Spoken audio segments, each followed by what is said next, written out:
second important distinguished speaker, Alexey Arestovych, who is one of advisors to the President Zelensky, and he is well known also for joint daily blog debates with Mr. Mark Feygin. We have him already in connection. Mr. Arestovych, can you take the floor? Thank you. Yes, I hear you well.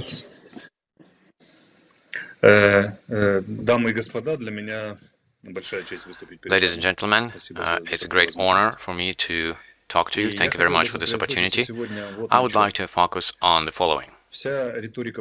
All Putin's rhetoric is anti-West.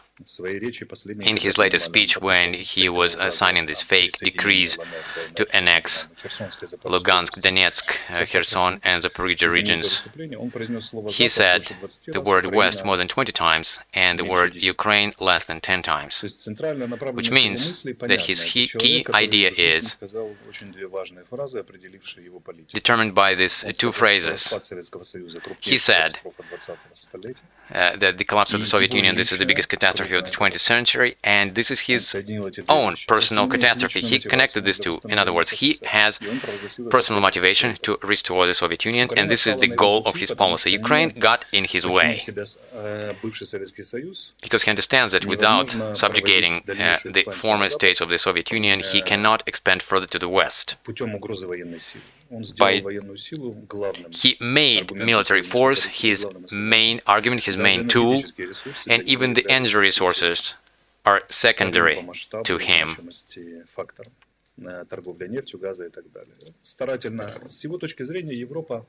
He thinks that Europe and collective West are very weak, and their main mistake, and again this is his thought, that they traded values for comfort.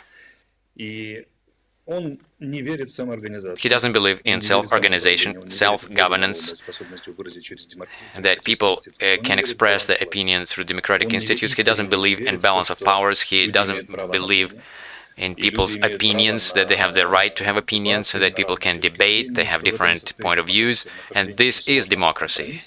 In other words, to find a compromise and consensus as a result of public communication and cooperation of people. He despises the foundation of the Western civilization, that is in communication and cooperation. And the irony is even bigger because he graduated from the most Western university in Russia, in the most Western city in Russia, in St. Petersburg, and he worked there for quite a while.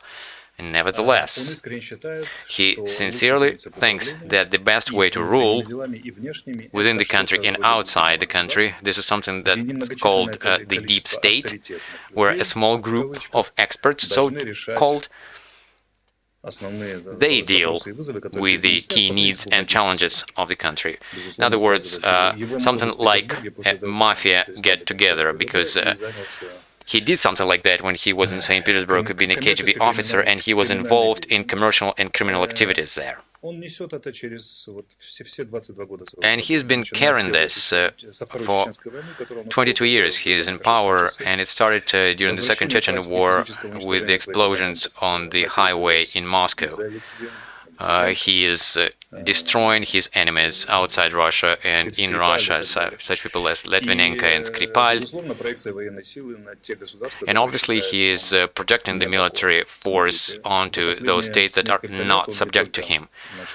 For the last few years he started the war in Ukraine, he annexed Crimea, he invaded Syria. He was projecting military power through the private military companies. He was hindering French interests in Mali and in Central African Republic. He was also approached those zones where they're mining uranium in Africa. In some way he became a guarantor for non-democratic regimes, dictatorships, and who was giving them military assistance. And this is the model that he gives to the world. And in this model, the West is his main rival. In that speech, he had also anti-colonial rhetoric, because he wants to bring African countries, Asian countries on his side. He's also appealing to China and India, offering them a union against the West, at least ideological one. And I think that the main threat is not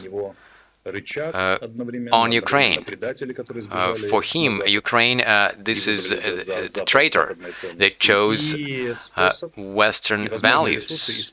Ukraine also resources and a way to make Russia stronger, because in Russia they keep repeating these words that with Ukraine, Russia is an empire, without Ukraine, Russia is not an empire.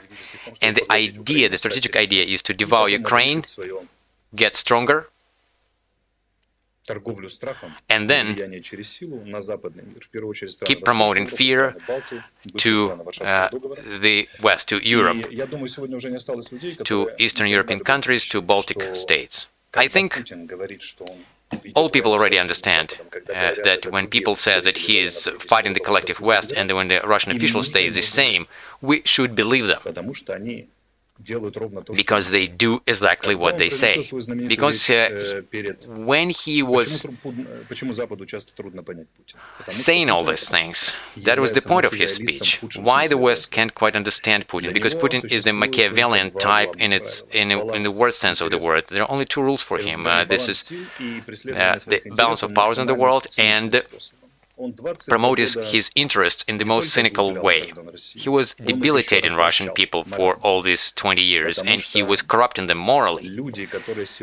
Because the people who are supporting killing Ukrainian children today, we can see that on the level of opinion leaders, and among average people and among high Russian officials.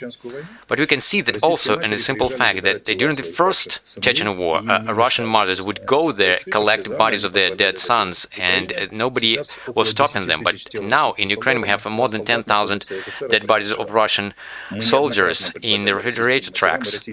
And we many times told Russian mothers, come and take your sons, take the bodies of your sons, and they don't do that. None of the mothers wanted to do that. There was only one mother that I remember, but she wasn't allowed to go to Ukraine. She was stopped in Russia.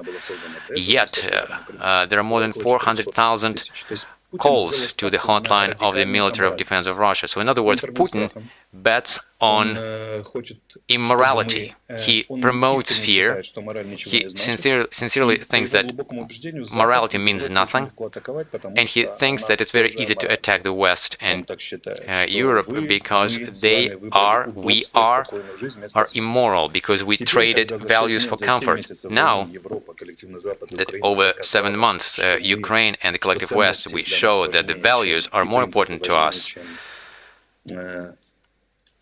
than comfort, and even more important than fear and threat and fear of nuclear war, and we actually prove that today. He doesn't have many options left. He crushed himself against our readiness to sacrifice ourselves for our values, and of course he will want to raise stakes in order to prove that he's right. And here we're talking about the picture of the world. My small experience in politics tells me that political decisions are determined by personal decisions and personal idea of the world. To describe his motivation, I would say that he sincerely thinks that yes, the West expressed certain values and principles, but those values and principles are based not on morality, but on geopolitical superiority that the West wants. And the last threat, the threat of nuclear weapons, the West will give in and run away, because there are not such values that the West would stand for, facing horrible deaths of many people.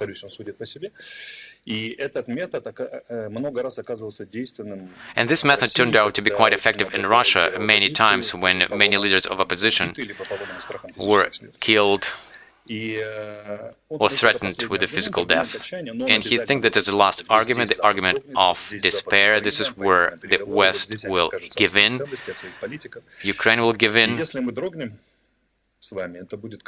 and if we give in, it will be extremely dangerous path, because then he goes beyond all the red lines and he gets a unique opportunity to realize everything that he's been moving to over 22 years, promoting fear and realizing the goals of his policy quite cynically.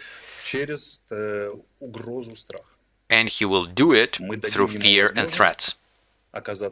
We'll give him a chance to be right, to promote his picture of the world, and he will put humanity on the way of fear and subjugation, but not on the track of cooperation and communication. That's why I think we need to stop this.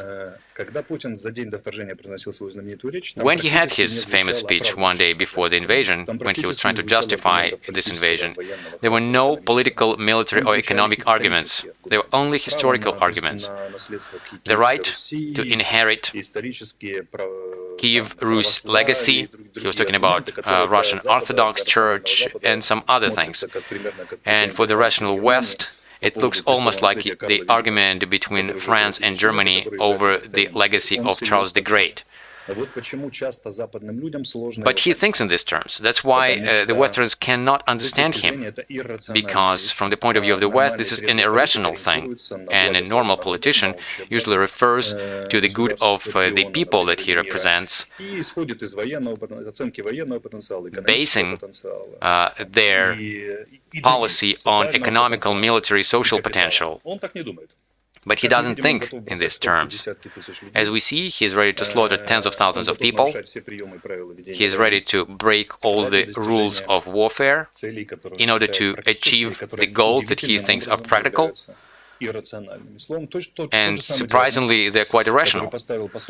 And it's the same diagnosis that the ambassador of the United States made in 1941, describing the Soviet system. And since then, nothing changed. I think that our main goal is to stop it. And I think now we have to make a choice how the world will develop. We either continue with cooperation and communication and have common good for all people and developing our values together, or we will let him put us on the track of fear, humiliation, and violence, encouraging cannibals that can put the world on the edge of catastrophe due to their complicated system of ill motives. We cannot allow that.